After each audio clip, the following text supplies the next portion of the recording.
We arrived on Monday at 4:45 a.m. and I remember as soon as we got off the plane, my body felt it, my heart felt it, and my hair definitely looked like it. My hair went from normal to out to here in like 60 seconds flat, and how amazing it felt to be back in Miami. I spent all of my 20s in Miami, and I kind of had a little bit of a rebirth while I lived there. We headed straight to Hispanicize.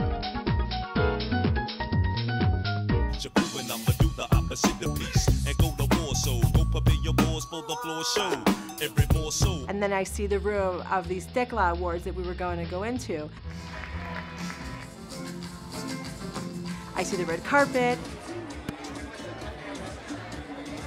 And all of a sudden, Henry hands me a microphone and he says, Denise, go out there and talk to some people. We have a crew.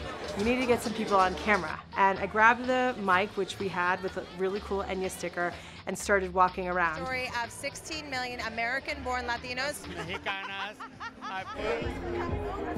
People were milling around and talking to each other and saying, who is that? That was hilarious. They were all wondering who's the frizzy-haired short girl from Denver. The next highlight was we had all the press interviews. We sat down with the Miami New Times. We sat down with CNN. We sat down with a gal from Texas. We sat down with a gal from El Nuevo Herald. We interviewed some extraordinary people. We met Hugo, and it was a great first interview. Who had the funniest Enya story where he explained how people treat him sometimes. One of the persons that I met said to me, nice to meet you. My name is blah, blah, blah. And I would say, well, nice to meet you too. And she said, oh, you speak perfect English. I studied grade school, middle school, high school, university, United States. I hope I can put sentences together. There was nothing quite like the connection that I had with some of the people that we spoke to. I was just seeing a face of recognition, and all of a sudden they start sharing personal stories, and oftentimes we were asked how this person could help us. It was like that over and over and over again, with people just offering to help.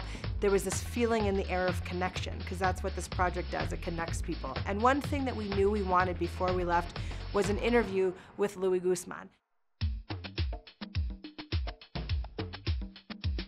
The first thing you should know about Luis, he's warmer, he's more genuine. He's actually nicer than you would think. Thank you very much for taking time for me today. Oh, my pleasure. I appreciate it. I'm not gonna let you go.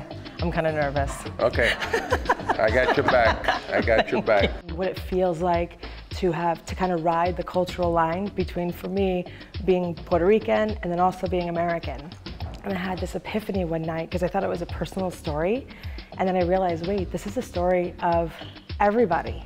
And I want to tell that story because the night that I had this epiphany, I felt so connected to other people who now I know are referred to as Enyas, so Generation Enya. Enya. Yes. If I could create a film where they could see themselves and their stories being told, and where they could see people grappling with the same issues that they were grappling with, that maybe it could affect a choice that they would make. I have 4 wonderful children that I adopted. I have one of my own.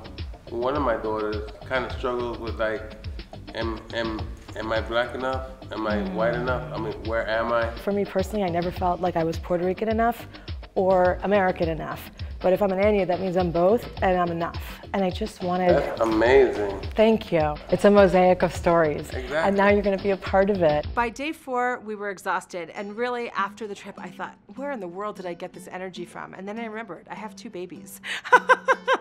And when you have children, especially babies, you don't know where the energy comes from. And in a way, Project Enya is my baby.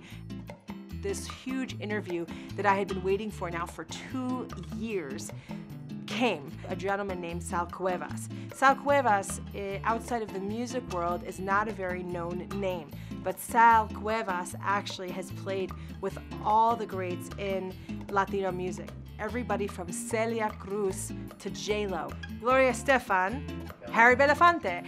He even played with Billy Idol. When all was said and done, we spent 5 hours with a music legend. Henry was there. We had Avery, Lupe, and David sharing Miami with my coworkers, sharing this intimate place where the inspiration of this entire project lived for me was very, very meaningful. 5 people went down to Miami, had an extraordinary time, met some amazing people, connected this message with hopefully thousands of people, and came back at 2 in the morning and hit the ground running.